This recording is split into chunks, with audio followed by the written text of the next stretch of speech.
আসসালামু আলাইকুম রহমতুল্লাহি অবরকাতুহু। সম্মানিত দর্শক, 2026 সনের ফেব্রুয়ারি মাসে নির্বাচন হবে। জনাব তারেক রহমান এবং জনাব ডক্টর মোহাম্মদ ইউনূস এই দুজনের মধ্যে লন্ডনে যে বৈঠক হয়েছে, তারই প্রেক্ষিতে যে বিশ্বাস, আস্থা বিএনপির মধ্যে জন্ম হয়েছে, সেই বিশ্বাস এবং আস্থার উপর ভিত্তি করে বিএনপি তার সকল রাজনৈতিক কর্মকাণ্ড পরিচালনা করছে। বিএনপি বিশ্বাস করছে, পূবের চাঁদ যদি পশ্চিমে উঠে যায়, তবুও ডক্টর মোহাম্মদ ইউনূস জনাব তারেক রহমান সাহেবের সঙ্গে যে কথা দিয়েছেন, সে কথার নড়চড় তিনি করবেন না। ইতিমধ্যে সরকারের পক্ষ থেকে ফেব্রুয়ারি মাসের প্রথমার্ধে, অর্থাৎ যাকে বলা হয় পবিত্র ঈদ উল ফিতরের আগে, একটি নির্বাচন অনুষ্ঠানের জন্য যে আনুষ্ঠানিকতা দরকার তা সম্পন্ন করা হয়েছে। চিঠি দেওয়া হয়েছে নির্বাচন কমিশনে, আর সেই চিঠি পাওয়ার পর নির্বাচন কমিশন তার যে গতানুগতিক যে কাজ, সেই কাজগুলো তারা শুরু করে দিয়েছে। নির্বাচন না হওয়ার জন্য নানা রকম ছলনা, তারপরে নানা রকম চক্রান্ত, নানা রকম শর্ত এবং নানা রকম কূটকৌশল, যেগুলোকে বলা হয় চাণক্য নীতি অথবা ম্যাকিয়াভেলি থিওরি, সমান তালে চলছে। এবং যারা এই সমস্ত কাজকর্ম করছেন, তারা প্রায় সকলেই ডক্টর মোহাম্মদ ইউনূসের আপনজন, আস্থাভাজন। এই মুহূর্তে নির্বাচন না হওয়ার জন্যে যে বিষয়গুলো খুব একেবারে 1, 2, 3, 4 এভাবে যদি আপনি নম্বর দেন, তাহলে অন্তত 100টি নম্বর আপনি দিতে পারবেন।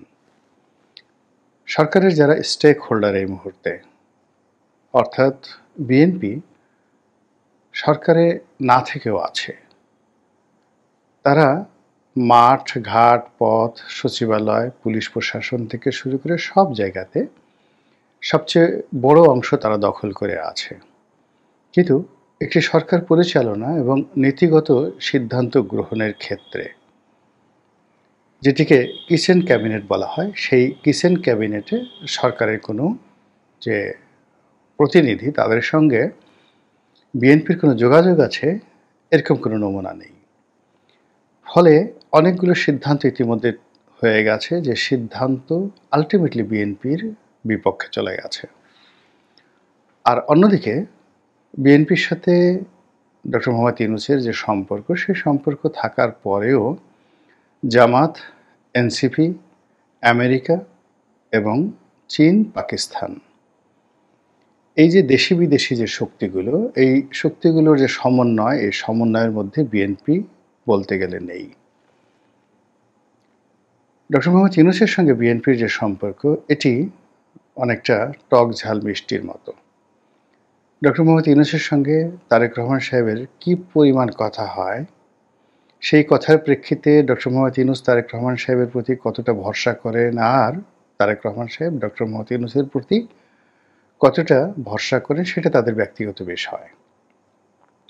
কিন্তু যারা ডক্টর মোহাম্মদ ইউনূসকে চিনেন এবং জানেন, তারা সবাই এক বাক্যে বলার চেষ্টা করেন যে উনি ব্যক্তিগতভাবে একজন আনপ্রেডিক্টেবল মানুষ, অস্থির প্রকৃতির।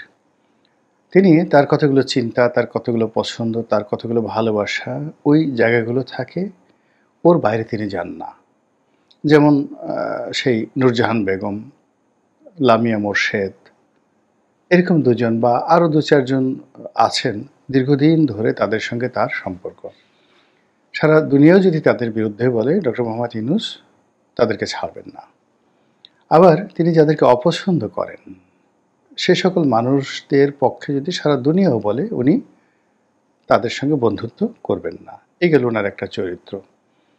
2 নম্বর হলো যে দীর্ঘদিন ধরে উনি যাদের সাথে সম্পর্ক রক্ষা করেন, এটা অনেকটা যাকে বলা হয় স্থিতিস্থাপক, সময়ের প্রয়োজনে। এ সমাজের অনেক সাহিত্যিক, সাংবাদিক, বুদ্ধিজীবী অনেকের সঙ্গে তার সম্পর্ক হয়েছে। কিন্তু সেই সম্পর্কের উপর ভিত্তি করে উভয় পক্ষ লাভবান হয়েছে। যারা গ্রামীণ ব্যাংকে কাজ করেছেন, গ্রামীণ টেলিকমে কাজ করেছেন এবং দীর্ঘদিন ধরে ডক্টর মোহাম্মদ ইউনূসের সাহায্যকারী ছিলেন, তাদের যে রিপোর্ট বা তাদের যে প্রতিবেদন ওনার সম্পর্কে, সেটি ইতিবাচক নয়। অন্যদিকে যদি তারেক রহমান সাহেবের কথা চিন্তা করেন, সেক্ষেত্রে আপনি দেখবেন যে তারেক রহমান সাহেবের সাথে যারা স্কুলে পড়েছেন, কলেজে পড়েছেন, হাওয়া ভবনে যারা খুব ঘনিষ্ঠ ছিলেন উনি যখন ক্ষমতায় ছিলেন, আবার সেই উনি বিদেশে যাওয়ার পরে যাদের সঙ্গে তার খুব ঘনিষ্ঠতা, এর মধ্যে আপনি ধারাবাহিকতা পাবেন না। তার একান্ত কাছের মধ্যে যারা ছিলেন প্রায় সবাই চলে গেছে। এখন যাদের নাম শোনা যাচ্ছে, যেমন সানি নামে এক ভদ্রলোকের নাম শোনা যাচ্ছে, বকুল নামে এক ভদ্রলোকের নাম শোনা যায়, এরকম যাদের নাম শোনা যাচ্ছে এরা সেই 2001 থেকে 2006 পর্যন্ত ওনার খুব কাছাকাছি ছিলেন, এরকম কোনো তথ্য নেই। আবার ওই সময়টাতে যারা খুব ঘনিষ্ঠ ছিলেন, যেমন এহসানুল হক মিলন, গিয়াসউদ্দিন আল মামুন, এরকম জহিরুদ্দিন স্বপন, অনেকের সঙ্গেই তার খুব ভালো সম্পর্ক ছিল, যারা হাওয়া ভবনের বলতে গেলে মাস্টার মাইন্ড ছিলেন। এদের মধ্যে একমাত্র রশিদুজ্জামান মিল্লাত, উনি ছাড়া আর কারোর সঙ্গে তার ধারাবাহিক সম্পর্ক আছে আমি জানি না, বরং ক্ষেত্র বিশেষে অনেকটা দা কুমড়ার মতো সম্পর্ক হয়ে গেছে। তো সেই অবস্থাতে আপনি চিন্তা করুন যে ডক্টর মোহাম্মদ ইউনূসের যে ক্যারেক্টারিস্টিক্স আর তারেক রহমান সাহেবের যে ক্যারেক্টারিস্টিক্স, এই ক্যারেক্টারিস্টিক্সে ভালো একটা সম্পর্ক হবে, বন্ধুত্ব হবে, একে অপরকে ট্রাস্ট করবেন এবং তার ভিত্তিতে একটা ভালো ফলাফল আসবে। এটা যদি আপনি সমান সমান দেন, ফলাফল শূন্য, ক্ষেত্র বিশেষে মাইনাস। ফলে তারেক রহমান সাহেব যদি ডক্টর মোহাম্মদ ইউনূসকে বিশ্বাস করে থাকেন, আর ডক্টর মোহাম্মদ ইউনূস যদি তারেক রহমান সাহেবকে বিশ্বাস করে থাকেন, এটা বুমেরাং হবে এই দুজনের ক্যারেক্টারিস্টিক্সের কথা চিন্তা ভাবনা করলে। 2 নম্বর হলো যে জনাব ডক্টর মোহাম্মদ ইউনূস এই দলের মধ্যে এই মুহূর্তে যাদেরকে কাছে ডেকে নিচ্ছেন, বিএনপির যাদেরকে কাছে ডেকে নিচ্ছেন, তার মধ্যে স্পষ্টতই দেখা যাচ্ছে মির্জা ফখরুল সাহেব তার পছন্দের 1 নম্বর মানুষ। কিন্তু মির্জা ফখরুল সাহেব তারেক রহমান সাহেবের যে ঘনিষ্ঠজন, সেই ঘনিষ্ঠজনের মধ্যে তিনি এখন আর নেই। জনাব সালাউদ্দিন সাহেব, রিজভী আহমেদ, অন্যান্য যারা আছেন সিনিয়র নেতৃবৃন্দের মধ্যে, তাদের কাউকে ডক্টর মোহাম্মদ ইউনূস ডাকছেন না। তো সেই অবস্থাতে বিএনপির যারা লোকজন তারা সেই লন্ডন বৈঠক এবং ফেব্রুয়ারি মাসে একটা ভালো নির্বাচন হবে এবং সেই নির্বাচনে বিএনপি জয়লাভ করবে, আর বিএনপির হাতে ক্ষমতা দিয়ে তারেক রহমান সাহেবকে প্রধানমন্ত্রী হিসাবে অভিষিক্ত করে জনাব ইউনূস, ডক্টর মোহাম্মদ ইউনূস, তিনি হাসি মুখে ক্ষমতা ছেড়ে দিবেন।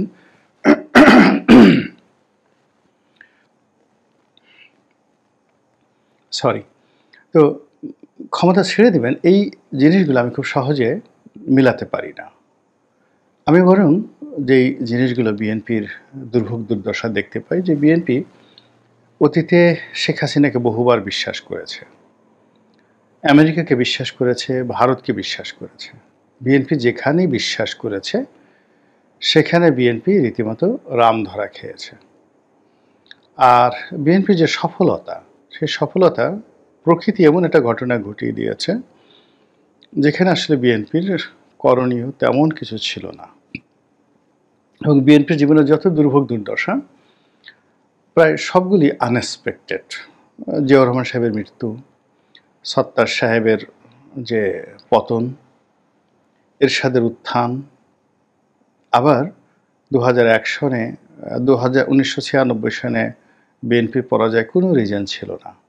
91 থেকে 96 one of the finest government চালিয়েছে বিএনপি, কিন্তু তারপর তাদের পরাজয় হয়েছে।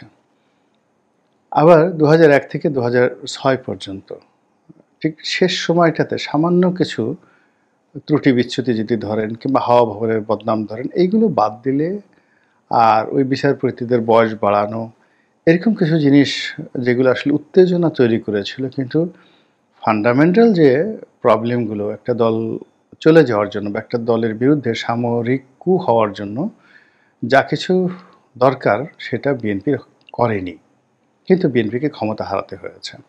তো বিএনপি যে কয়বার ক্ষমতা হারিয়েছে, একেবারে পরিপূর্ণভাবে ক্ষমতা হারানোর জন্য তাদের ওইরকম যাকে বলে অন্যায় অপরাধ গুনাহ না থাকার পরেও তারা ক্ষমতা হারিয়েছে। আর যে কয়বার ক্ষমতায় তারা এসেছে, একেবারে অলৌকিকভাবে তারা ক্ষমতায় এসেছে। কার্য দ্বারা, কারণ দ্বারা, বিশ্বাস দ্বারা, চেষ্টা দ্বারা, তদবির দ্বারা আসলে বিএনপির ক্ষমতা হয়নি। এমনকি শহীদ প্রেসিডেন্ট জিয়াউর রহমান সাহেবও তিনি ধরে নিয়েছিলেন যে তিনি খালেদ মোশাররফের হাতে মারা যাবেন। কোনো ওয়ে নেই, তিনি বাঁচবেন না। কিন্তু প্রকৃতি তাকে ক্ষমতার একেবারে শীর্ষ পর্যায়ে নিয়ে আসছে।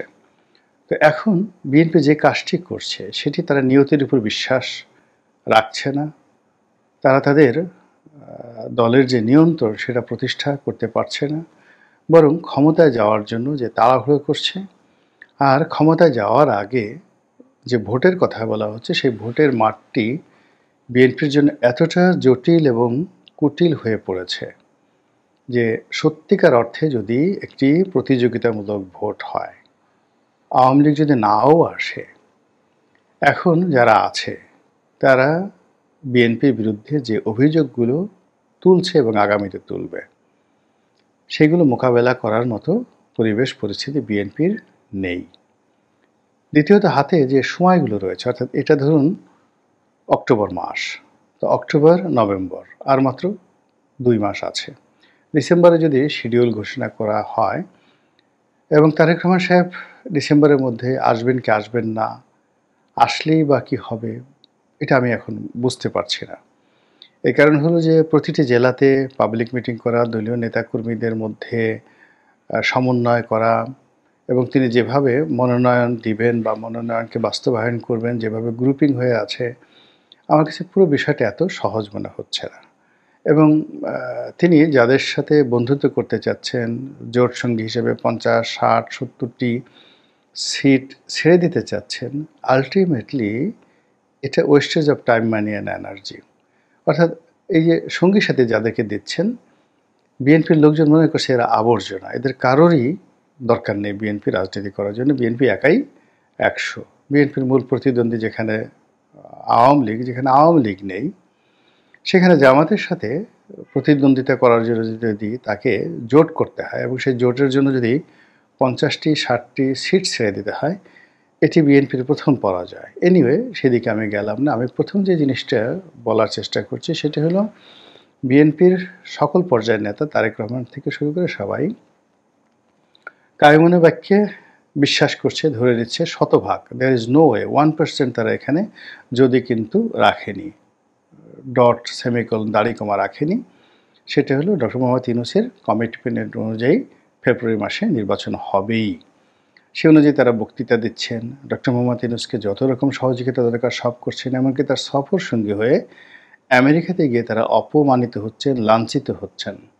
বাংলাদেশে তারা বন্ধুহীন হয়ে পড়েছেন এবং এখন জামাত বিএনপি থেকে শুরু করে সবার আক্রমণের উপলক্ষ হয়ে পড়েছেন। এবং সামনে যে ঘটনাগুলো ঘটবে সেই ঘটনায় তারা আসলে নিজেদেরকে উপকার করতে পারবে না এবং সরকারকে উপকার করতে পারবে না। এবং এই অক্টোবর মাস, নভেম্বর মাস, ডিসেম্বর মাস প্রায় প্রতিদিনই অলৌকিক এবং অসম্ভব কিছু ঘটনা ঘটার লক্ষণ দেখা দিচ্ছে, যা কিনা আলটিমেটলি সরকারের মানে একেবারে ঘনিষ্ঠ জন হিসেবে সকল দায় দায়িত্ব বিএনপির উপরই চাপানো হবে। অন্যদিকে যেটা নর্মাল অঙ্ক বলে, রাজনীতির অঙ্ক বলে, সেটা হলো বিএনপির সঙ্গে ডক্টর মোহাম্মদ ইউনূসের যে সম্পর্ক, এটি একেবারে ফরমাল, কিন্তু আসল যে সম্পর্ক সেই সম্পর্কটি জামাতের সঙ্গে এবং এনসিপির সঙ্গে তার এখনও আছে। ফলে কোনো কারণে যদি নির্বাচনটা পিছিয়ে যায় বা নির্বাচনটা তিনি পিছিয়ে দিতে চান কিংবা বিএনপিকে ঠকাতে চান কিংবা বিএনপি ঠকে যায়, হোয়াট এভার মে বি, আগামীতে বিএনপির একটা ট্রু শব্দ করার ক্ষমতা থাকবে না। সরকারের বিরুদ্ধে কথা বলতে পারবে না, আন্দোলন হবে না, কিচ্ছু করা সম্ভব হবে না। বরং ডক্টর মোহাম্মদ ইউনূস যদি শেষমেশ তার এনসিপিতে ডাকেন, বিএনপির অনেক বড় বড় লোক যদি চলে যায়, যোগদান করে, একেবারে বাংলাদেশ জিন্দাবাদ বলে যোগদান করে বিএনপির শীর্ষ পর্যায়ের 20 থেকে 25 জন লোক, এতে আমি আশ্চর্য হব না। এর কারণ হলো আপনি মানে খাল কেটে যদি কুমির আনেন এবং নিজের ঘরের মধ্যে সুন্দরী স্ত্রী এবং ঘরে খানাপিনা আছে, আপনি বাইরের থেকে সুন্দর যুবক পুরুষ এনে দিলেন, তো এখন এই যে সরকারের সঙ্গে এনসিপির সঙ্গে বিএনপির অনেক লোকের যে অ্যাডাপশন সম্পর্কটা হয়ে গেছে, সেই সম্পর্কটার রসায়নটা কোন পর্যায়ে আছে ওটাকে চেক অ্যান্ড ব্যালেন্স করার মতো সমর্থ জনাব তারেক রহমান সাহেবের হাতে নেই, চাবিকাঠি হাতে নেই। তার দলের যারা কোনো লোক রয়েছেন তারা দলের প্রথম ২০-২৫ জন যারা শীর্ষ নেতৃবৃন্দ রয়েছেন তাদেরকে নিয়ন্ত্রণ করা, তাদের উপর প্রভাব বিস্তার করা কিংবা তাদের পথে বাধা সৃষ্টি করা, এটা একেবারে অসম্ভব ব্যাপার। ধরুন আমি নাম বললাম না, টপ 20 লোক যারা আছেন তারা যদি হঠাৎ করে এনসিপিতে যোগদান করেন, এনসিপির পক্ষে নির্বাচন করেন, তাদের দেখা দেখে যদি আরও ১০০ জন বিএনপির প্রার্থী চলে যায় এবং সবাই মিলে তারা যদি বলে যে না ঠিক আছে আমরা ফেব্রুয়ারি মাসে নির্বাচন করব না, আমরা জুন মাসে নির্বাচন করব, বিএনপি কী করবে বলেন তো? কী কথা বলবে? যে লোকগুলো কথা বলবে ২০১৮ সনে কি সেই ঘটনা ঘটেনি?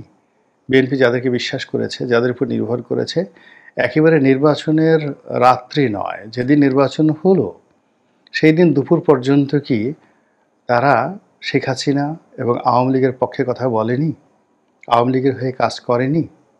তারপর যারা নির্বাচিত হলো তারা কি বিএনপির অবাধ্য হয়ে তারা সংসদে যায়নি এবং সুদীর্ঘ সময় তারা সংসদ সদস্য হিসেবে দায়িত্ব পালন করেনি? বলেন তো। এই যে ইতিহাস, সেই ইতিহাসের ধারাবাহিকতা যদি এখন বজায় থাকে তাহলে বিএনপির অবশ্যই প্ল্যান বি, প্ল্যান সি তাদের হাতে রাখা উচিত ছিল, কিন্তু সেটি না করে তারা কেবলই মাত্র প্ল্যান এ, ফেব্রুয়ারি মাসে নির্বাচন হবে, ডক্টর মোহাম্মদ ইউনূস দেবেন, এটাতে যে শতভাগ তারা নিশ্চিত হয়ে আছেন, আল্লাহ না করুক যদি ১৯-২০ হয়ে যায়, বিএনপির জন্য যে সর্বনাশ এই দলটির অস্তিত্ব নিয়ে টানাটানি দেখা দেবে। মহান আল্লাহ আমাদের সবাইকে হেদায়েত দান করুন এবং হেফাজত করুন। আসসালামু আলাইকুম ওয়া রাহমাতুল্লাহি ওয়া বারাকাতুহু।